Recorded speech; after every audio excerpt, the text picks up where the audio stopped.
Bekir.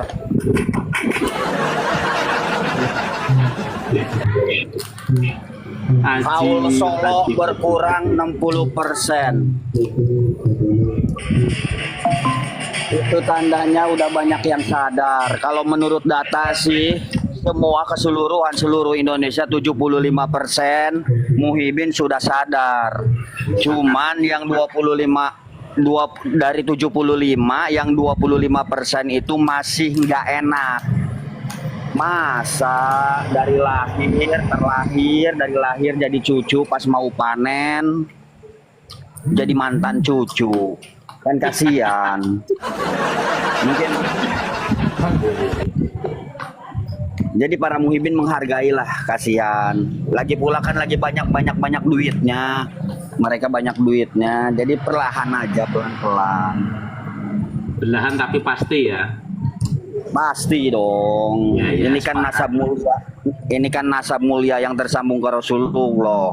Masa main-main? Kita suarakan. Masa nggak pasti? Ya, harus pasti dong. Ya betul. Tebakan. Ya. Tadi ada yang neping antum loh ini tadi. Suruh ganti PP-nya pakai PP-nya Anda dulu. Iya, saya mau ganti ini.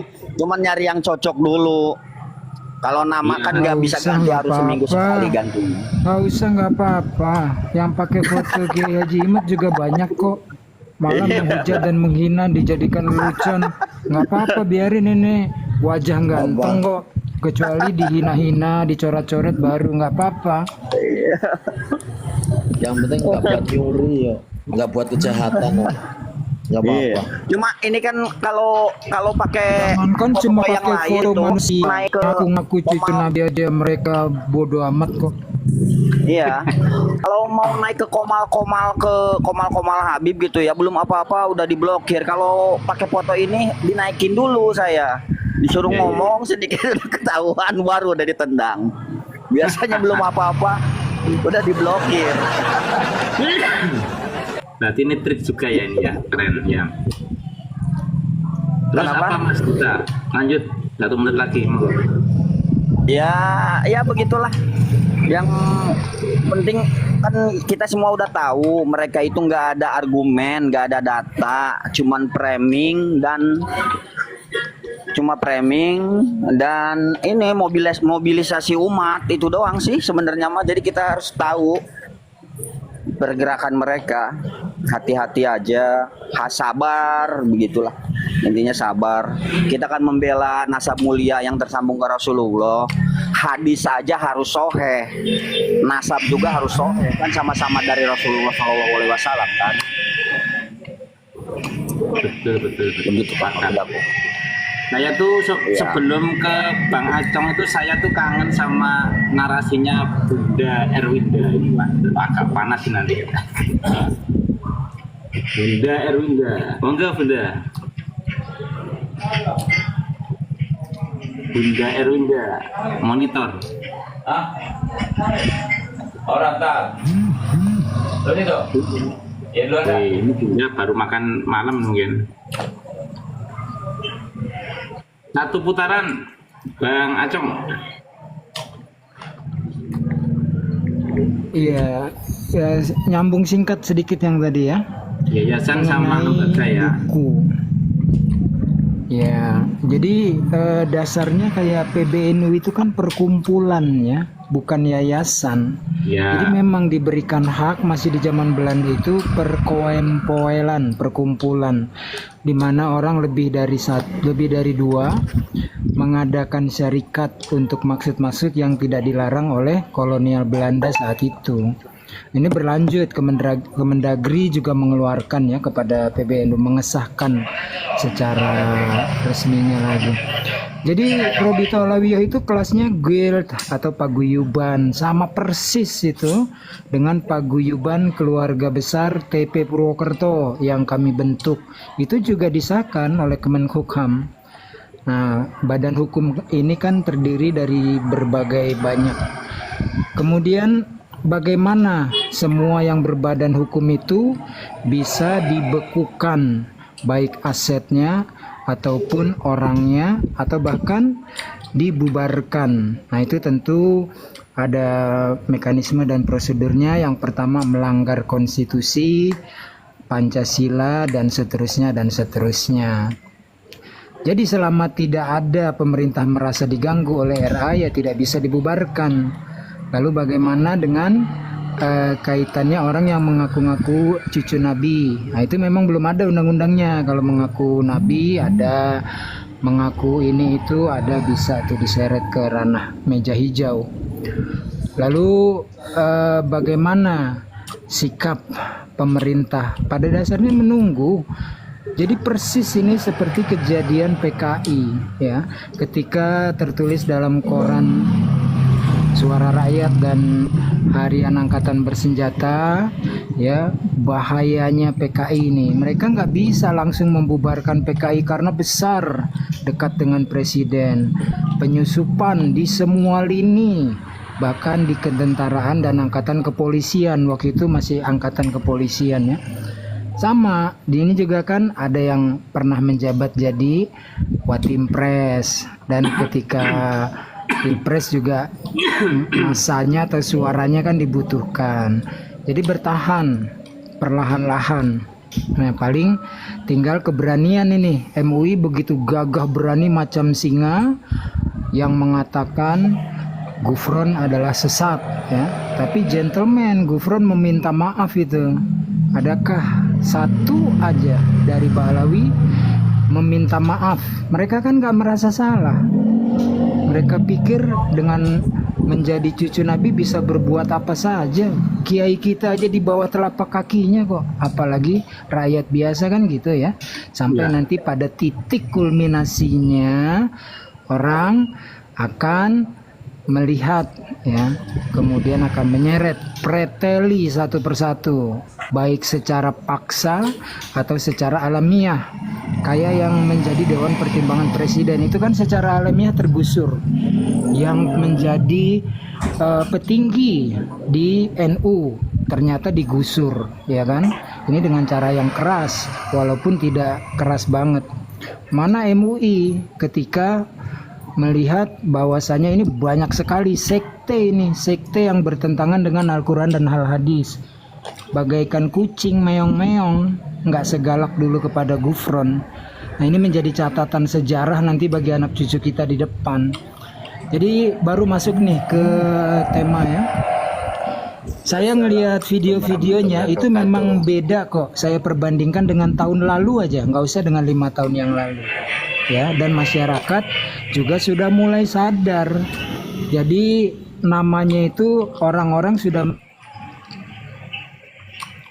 imigran atau haul Yaman, karena masyarakat tidak rela seolah-olah diklaim bahwa ini haul Solo, besok lama-lama haul Jakarta, haul Banda Aceh, lama-lama jadi haul Indonesia. Ini nggak boleh, bukan hal yang kecil ini. Jadi kalau mau haul, sebut saja haul Habib Muso gitu kan, haul Barokbah, duet maut Barokbah gitu, haul Habib Usman bin Yahya gitu, haul DN Aidit gitu. Jangan Aidit dulu di Jakarta terus haul Jakarta, tapi yang dihauli Aidit, nggak boleh begitu. Yang jujur haul DN Aidit gitu, keren kan tiap 30 September tuh.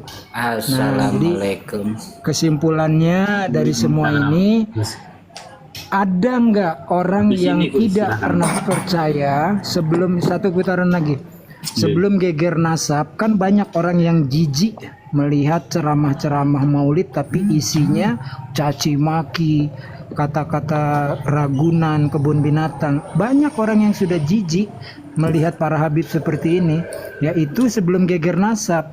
Lalu setelah geger nasab, yang banyak tadinya tidak peduli, tiba-tiba menjadi peduli, baru sadar betapa mereka ini sangat berbahaya.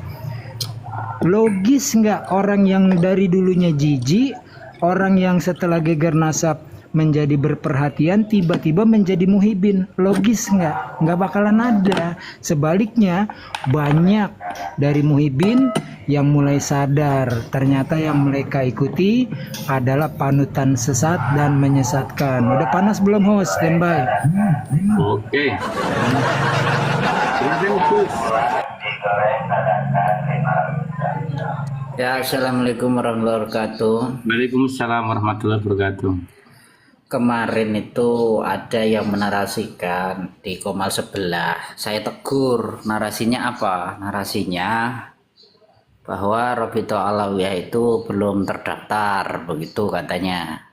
Terus saya itu paksa untuk memberikan bukti. Biar apa? Biar ada buktinya. Jangan bikin hoax meskipun itu seolah pendukung kita, tapi kalau buat hoax juga saya semprot. Tapi pada akhirnya ya tidak bisa memberikan bukti. Akan tetapi setelah saya cek memang sudah terdaftar itu, baik logonya atau logonya juga sudah terdaftar. Ini ya saya bacakan ya. Robito Alawiyah logo misalkan ini kode pendaftaran tanggal pendaftaran itu 2021 07.15. Nah itu bulan 7 tanggal 15 2021, nomor pendaftaran IDM 00087293. Terus langsung ya, kode kelas 45 jasa agen perkenalan sosial, jasa pengadaan doa keagamaan, jasa pribadi dan sosial yang diberikan oleh orang lain untuk memenuhi kebutuhan individu. Jasa sosial yang diberikan oleh pihak lain untuk memenuhi kebutuhan individu. Organisasi pertemuan keagamaan. Ini kelas ya, kelas nice-nya kayak gitu. Terus untuk nama perkumpulan Robitoh Alawiyah, perkumpulan Robitoh Alawiyah, alamat Gedung Robitoh Alawiyah, lantai 5, TB Simatupang, nomor 7 dan seterusnya, Jagakarsa, Jakarta Selatan. Terus konsultan Julius Susanto Chung SHMH. Itu ya. Jadi kawan-kawan jangan bikin hoax. Makanya kemarin saya marahi, saya semprot. Kenapa? Meskipun kawan kita sendiri itu kalau buat hoax itu berarti menyesatkan dan diketawain orang ya. Bukan malah bikin baik, malah bikin jelek nama pendukung Kiai Imad. Begitu kawan-kawan. Yang lucu itu begini. Ini loh, kelas nice. Kode kelas 45 jasa agen perkenalan sosial, jasa pengadaan doa keagamaan, jasa akun bisnis berarti. Bisnis. Jasa pribadi dan sosial yang diberikan oleh orang lain untuk memenuhi kebutuhan individu. Jasa sosial yang diberikan oleh pihak lain untuk memenuhi kebutuhan individu. Terus yang terakhir organisasi pertemuan keagamaan. Ya intinya adalah memenuhi intinya individu itu kan apa calon. Iya, intinya adalah kawan-kawan bahwa sejak awal saya katakan bahwa RA itu adalah organisasi keluarga atau paling tepat itu arisan keluarga. Itu ya, terima kasih. Assalamualaikum warahmatullahi wabarakatuh. Waalaikumsalam. Nggak sedikit 1 menit. Kok memenuhi kebutuhan individu itu maksudnya kebutuhan jasmani rohani apa gimana itu tadi? Saya nggak paham. Biasanya kan berarti kan ada imbalan. Itu poin aturan yang disediakan pemerintah. Ya di space itu nice-nya itu kan. Kayak ngisi itu tinggal nyentangi itu. Ya tinggal nyental-nyental Maksudnya kalau ada janda yang kedinginan jasanya bisa pakai Habib itu. Jadi itu bidang usahanya. Tadi jasa individu loh. Iya kan. Untuk memenuhi kebutuhan individu loh. Iya. Kebutuhan itu banyak, kebutuhan lahir ada, kebutuhan batin ada. Kan ada yang orang itu butuh itu kan Iya, itu kebutuhan space-nya kebutuhan lahir batin itu. Nah, kan jelas lahir batin kan kebutuhan individu bisa kan aku dingin ya perlu kasih udara gitu. Ini Habib kok kalau dibubarkan itu tidak bisa karena itu kebebasan berserikat dan berkumpul itu dilindungi undang-undang, jelas itu, kita harus cerdas juga. Tetapi nanti ada poin itu dibatalkan tidak, tapi dilarang, ada salah satu poin itu dilarang bisa. Contohnya kayak organisasi FPI itu kemarin itu kan juga belum terdaftar tapi kan dibubarkan, dilarang itu namanya. Dilarang, dibubarkan nggak bisa, wong terdaftar aja tidak kan gitu, tapi dilarang itu bisa. Terus kemudian kalau mau usul undang-undang itu bentar bang, saya nyela dikit sampean selesai sela dikit. Saya ikutin nasihatnya Gus Alkemi. FPI itu terdaftar bang. Dia terdaftar. Oke. Ya, sorry ya luruskan. Siap. Kau terdaftar ya? Oke. Maksudnya FPI baru. Oh, FPI baru.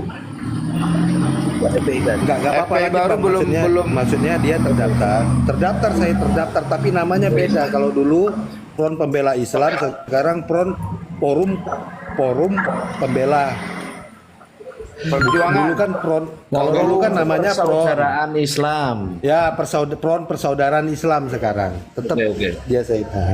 Oke, Lanjut. Kalau mau apa ya? Undang-undang itu usulnya tidak ke BPN, ke pendekatannya ke anggota dewan. Itu yang ngasih undang-undang.